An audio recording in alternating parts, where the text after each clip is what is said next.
Assalamualaikum warahmatullahi wabarakatuh. Sahabat channel Belajar Tartil yang dirahmati Allah.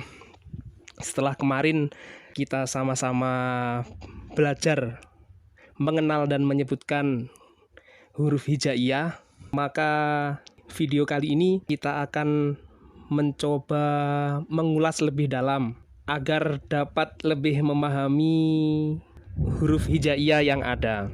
Sebab kalau kita ketahui huruf hijaiyah itu tidak sama dengan abjad ABCD. Sebab huruf hijaiyah memiliki sifat dan tempat keluar masing-masing setiap huruf.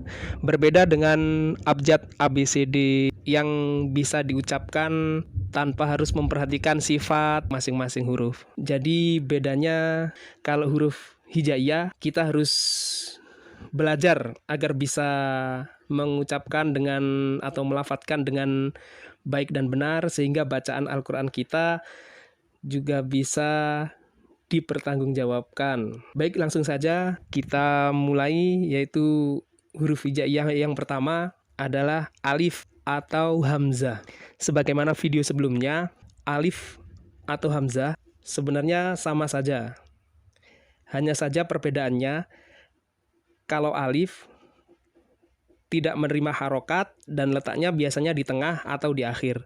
Sedangkan hamzah menerima segala macam harokat, baik fathah, kasroh, maupun doma.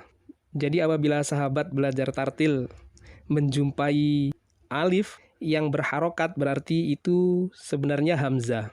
Untuk penulisannya, hamzah biasanya seperti ini. Sedangkan alif bentuknya biasanya memanjang seperti ini. Baik, langsung saja kita mulai. Alif atau hamzah letaknya di tenggorokan bagian bawah atau pangkal tenggorokan. Jadi jika kita melafadzkan alif atau hamzah, daerah tenggorokan bagian bawah kita akan bergetar dan getarannya bisa dirasakan dari luar. Langsung saja kita coba bersama-sama melafadzkan. Sahabat belajar tartil bisa menyimak sambil menirukan. Usahakan suaranya hampir mirip dengan yang kami ucapkan. Hamzah ketika harokat fathah. A. Kami ulang lagi. A. Jadi pangkal tenggorokan kita kalau dari luar kita pegangi maka akan bergetar ketika kita mengucapkan huruf hamzah. A. Nah, itu berarti tempat keluarnya huruf hamzah. Makhorijil huruf hamzah ada di pangkal tenggorokan. Nah, tentunya akan sangat berbeda dengan alfabet A, B, C, D, E yang sehari-hari sering kita gunakan. Bedanya di mana? Yaitu ada pada penekanan. Jadi karena hamzah memiliki makhorijil huruf atau tempat keluarnya huruf, tentu bunyinya akan berbeda dengan abjad A.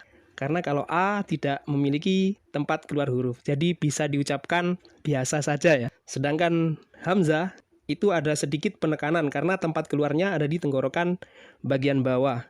A. Mungkin sahabat belajar tartil bisa membedakan dari suara yang keluar dan dicoba untuk menyamakan dengan yang kita ucapkan.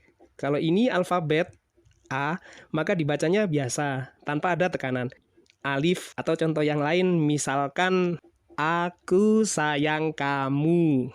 Jadi A-nya ringan, tidak ada tekanan sama sekali. Anak itu baik. Mungkin kedua kalimat itu kalau dilafadzkan dengan hamzah atau dengan huruf hijaiyah, mungkin jadinya akan seperti ini. Aku sayang kamu. Anak itu baik. Jadi ada sedikit perbedaan. Semoga sahabat belajar tartil bisa membedakan antara abjad A dengan hamzah berharokat fathah. Jadi tempatnya sekali lagi ada di pangkal tenggorokan atau tenggorokan bagian bawah. Sedangkan untuk sifat hurufnya, yang pertama adalah jahr. Jahr di sini tertulis nafas tertahan. Menurut bahasa berarti tampak atau terang. Maksudnya apabila diucapkan atau dimatikan tidak mengeluarkan desis atau nafas tertahan. Jadi huruf yang sifatnya jahar jika diucapkan maupun dimatikan, nafasnya tertahan, tidak berdesis, tidak keluar nafas. Lawan dari hames. Nanti mungkin di video-video yang lain kita bisa lebih khusus membahas sifat-sifat huruf. Karena nafas tertahan, maka kalau diucapkan tidak ada nafas yang keluar. Itu sifat yang pertama. Sifat yang kedua untuk hamzah yaitu syiddah, suara tertahan. Maksudnya apabila diucapkan atau dimatikan suaranya tertahan atau berhenti. Huruf-huruf yang memiliki sifat syiddah sekitar 8 huruf, salah satunya hamzah. Kemudian yang berikutnya istifal. Sifat istifal merupakan kebalikan dari isti'la. Menurut bahasa berarti turun ke bawah. Artinya ketika huruf hamzah diucapkan berarti lidah turun ke dasar mulut. Jadi huruf yang memiliki sifat istifal ketika diucapkan posisi lidah turun di dasar mulut. Jadi pengucapannya tidak melibatkan lidah. A, I, U, Ba. Lidahnya hampir tidak bergerak kalau kita rasakan dan tetap ada di dasar mulut. Sifat yang berikutnya adalah infitah. Infitah merupakan kebalikan dari sifat itbaq. Artinya rongga mulut terbuka atau merenggang. Jadi ketika mengucapkan huruf-huruf yang memiliki sifat infitah, lidah merenggang dari langit-langit mulut. Kalau kebalikannya itbaq berarti lidah melekat pada langit-langit mulut. Nah, ini kebetulan hamzah memiliki sifat infitah. Jadi dalam pengucapannya lidah tidak menyentuh langit-langit mulut, terhampar lidahnya di dasar mulut dan rongga mulut terbuka. Kemudian yang berikutnya sifat huruf hamzah yaitu ismat. Ismat merupakan lawan dari idlaq. Idlaq merupakan huruf-huruf yang keluar dari ujung lidah atau ujung bibir. Oleh karena itu pengucapannya cepat, sedangkan hamzah memiliki sifat ismat, kebalikan dari idlaq, yaitu huruf-huruf yang tidak bertempat di ujung lidah atau ujung bibir. Jadi suaranya agak berat, tidak lancar. Nah, itulah tadi 5 sifat huruf hamzah yang perlu sahabat ketahui atau pahami agar bacaan hamzah kita bisa menjadi lebih baik dari sebelumnya. Nah, sekarang kita coba penggunaan hamzah dalam kalimat ta'awud.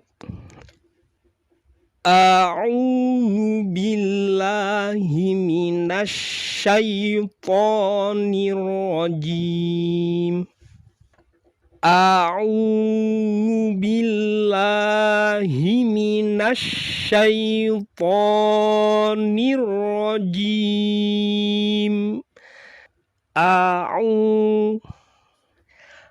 Ada perbedaan antara hamzah dengan ain. A'udzu billahi minasyaitonir rajim. Atau penggunaan di kalimat yang lain. Di sini ada beberapa contoh. Yang pertama, Quran surat kedua ayat ke-60. Ihbitu misran fa innalakum ma sa'altum. Kemudian contoh yang berikutnya, unzur kaifa yaftaruna 'alallahil kadzib. Itu beberapa contoh hamzah yang ada di dalam Al-Quran.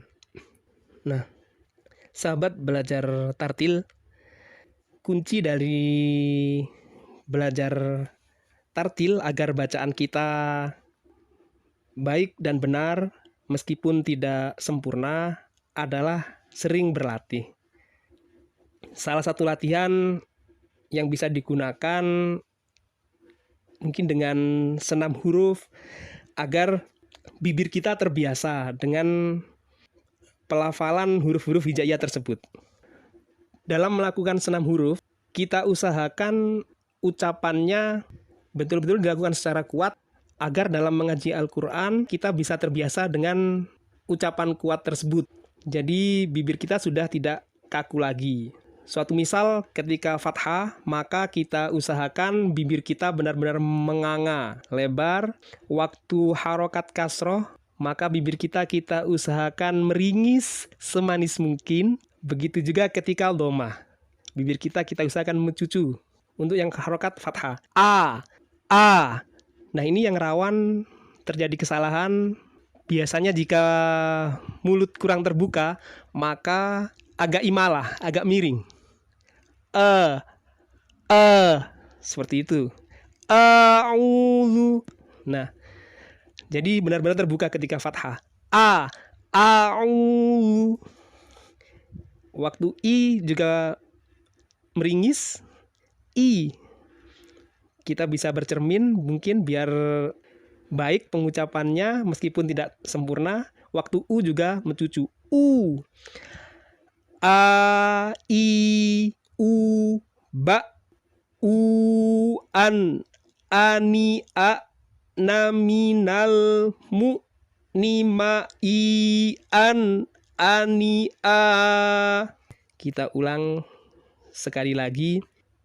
A, I, U, Ba, U, An, Ani, A, Naminal, Mu, Nima, I, An, Ani, A. Dalam belajar tartil, kita harus sering-sering melakukan senam huruf ini agar bibir kita terbiasa dengan huruf hijaiyah yang kita ucapkan, sehingga waktu mengaji dengan tempo yang lebih cepat, bibir kita sudah terbiasa atau mulut kita sudah bisa beradaptasi untuk segera menyesuaikan atau melafadzkan setiap huruf hijaiyah sesuai dengan makhraj dan sifat-sifatnya. Nah, itu salah satu contoh jika kita melakukan senam huruf dengan tempo lambat atau istilahnya tahqiq. Sahabat bisa menyesuaikan dengan keinginan. Jika mau senam huruf atau senam lidah ini dengan menggunakan tempo yang lebih cepat, tidak apa-apa. Di sini sekedar contoh, kita menggunakan tempo lambat atau tahqiq agar penekanannya untuk pemula, untuk belajar, benar-benar mendekati tepat penekanannya. Kita ulang lagi. A, I, U, Ba, U, An, Ani, A, Naminal, Mu, Nima, I, An, Ani, A. Jika sahabat menginginkan tempo yang lebih cepat dengan nada juga boleh. Suatu misal, A, I, U, Ba, A, I, U, Ba, U, An, Ani, A, Naminal, Mu, Nima, I, An, Ani, A. Juga bisa seperti itu, tergantung selera. Akan tetapi kami untuk menyarankan untuk pemula belajar tartil memakai tempo yang lambat, yaitu tahqiq, agar ketika sudah terbiasa dengan penekanan huruf yang keluar sesuai makhraj dan sifatnya, maka bacaan kita meskipun dalam tempo yang cepat dengan tartil akan lebih baik dari sebelumnya. Jadi kita tetap menekankan menggunakan tempo yang tahqiq seperti tadi. Tempo yang lambat akan tetapi penekanannya benar-benar sesuai dengan tempat keluar hurufnya di tenggorokan bagian bawah atau pangkal tenggorokan. Nah, itulah tadi sahabat belajar tartil yang dirahmati Allah. Kita mencoba untuk lebih memahami makhorijil huruf dan sifat huruf dari alif atau hamzah. Untuk huruf hijaiyah berikutnya, ba, ta, fa, bisa sahabat saksikan pada video kami berikutnya. Sekian dari kami, selamat belajar. Semoga semakin hari bacaan Al-Quran kita semakin baik. Wassalamualaikum warahmatullahi wabarakatuh.